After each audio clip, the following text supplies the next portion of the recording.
Happy Thursday. Obviously, I'm not here today, but this will work as well. This is kind of like a flipped classroom approach. So, the responsibility that you have is to watch this lesson and to go through the responsibilities and the sort of the expectations of what I take you through today. Okay.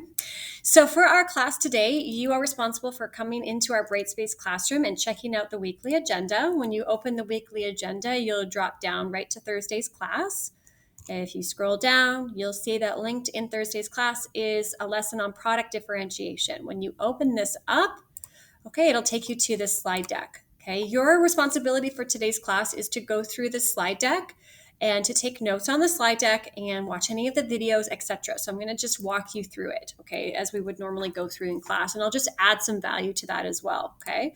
So the topic today in class is on product differentiation, and differentiation is really just how do we make our product stand out from all the other products in the competitive market, okay?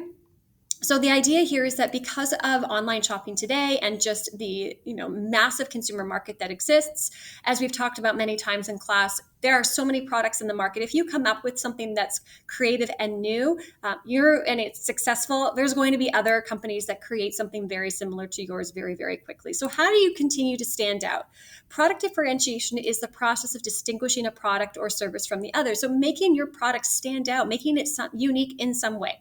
And we use those different characteristics of product development that we talked about on Tuesday to do this, but there's other things that we can consider. Okay, so different strategies for differentiating products includes, again, adding different features and functions, different service and interactions to your experience. So we've often talked a lot about, for example, Starbucks in our course, and how when you go to Starbucks, it's just a different vibe. You go in, you feel like you're actually seen. There's a name that's put on your cup. They call you by your first name when your order is up. And it's just an entire experience that you have that adds value to that particular shopping experience. And that's why people are willing to spend more money on coffee when they go there. Okay. Obviously, we can talk about value and price, so setting a higher or lower price than the competition. And then distribution is how we physically get the product to the consumer and how we make that accessible. So, for example, during the pandemic, all of the grocery stores added curbside pickup. And as you see, even though we're in a sort of a post-pandemic era, this option still exists because they actually uncovered that people really liked this. So being able to just pull your car up to the store and have somebody else put the groceries in your trunk for you is pretty awesome. Okay. So you can stand out, in a variety of different ways. So again, features and functions we've already talked about. So again, you're expected just to go through these slides and just get an understanding of what features and functions might look like. Okay. So differentiating through, applications and different tech design features as well. And ultimately narrowing it always back to your target market and who you identified your target market to be. Okay. So there's going to be differences amongst the different target markets. And these slides really just reinforce that, looking at the differences between a more senior market to a child-based market. Okay. Again, what target markets might not want all of the features and functions that come with a smartphone? Again, we have to remember that ultimately, we want to satisfy our target market when we're coming up with our different, how we differentiate in our product. For this slide, on slide 12, I just want you to go through and watch this video. Again, and you can check out the product here on the website, thelightphone.com. Again, just looking at what companies are trying to do to stand out when it comes down to a market where there is such saturation. There's just so many products, okay?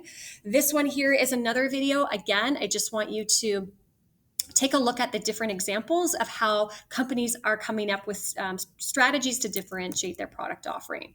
Okay, this is a video on brand positioning. So it shows you, all you have to do is all linked into the slide deck. So all you have to do is actually just click the video here and it'll take you through that. It's just a couple of minutes on package design and how the design of our packages can actually add value and position our product from a branding perspective that can really help in a general sense. Okay. And then looking at price as well and the perceived value. If we look at $100 versus $40, how does that make us feel about the product? Of course. Okay. So the higher price often signals higher quality. All right. And then again, if you're trying something for the first time, what price might you be willing to actually spend? Most people are most willing to spend the lowest amount because they're not committed to the product until they actually have an experience with the product. However, that lower price often signals a value value that's lower, of course, right?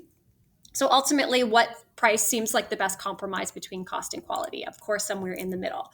So again, this is typically where companies will default, but it won't necessarily make you stand out. It just comes down to how you decide you want your product to look like, right, in the minds of your consumers. Okay, so differentiating service interactions can actually happen before, during, and after in between purchases. So what this means is that we can, you know, differentiate our interactions with our consumers before the purchase. So if you look at this product, this is something that's available on the market today. If you go to Goodness Me or Whole Foods, you can find these granola bars.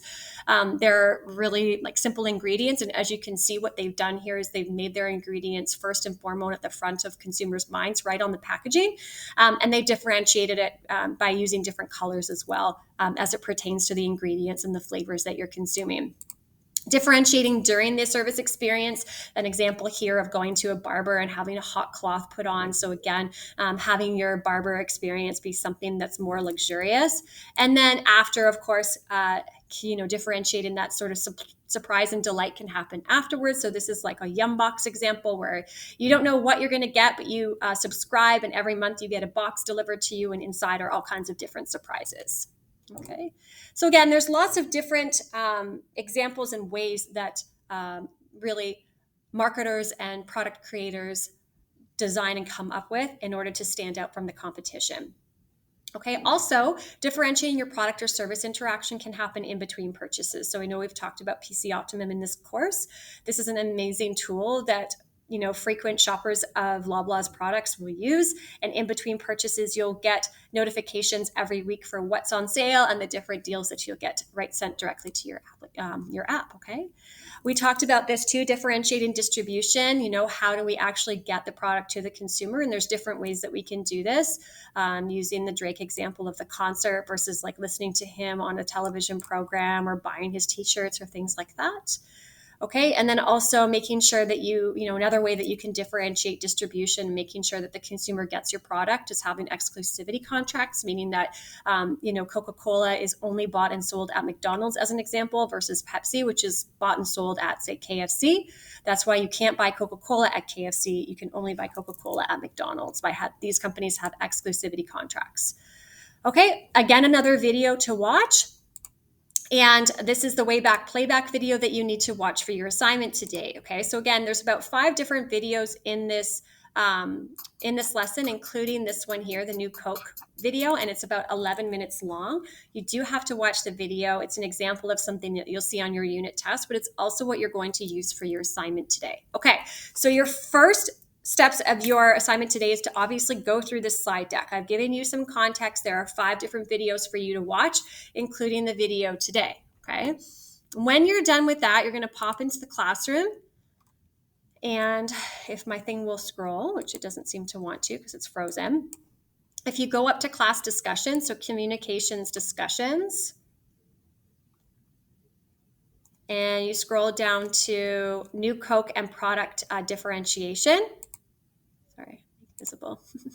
This is discussion 2. So this is what you're going to work on today after you go through the lesson contents as well as the video contents. Okay. So you're going to watch the video and answer these questions. Okay.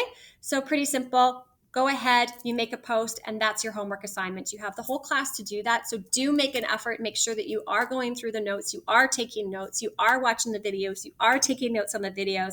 And when you're done, you're going to go ahead and fill in this discussion post. Okay? That's our class today, guys. If you have any questions, just send me an email or ask your awesome teacher. Please be respectful, and I will see you tomorrow.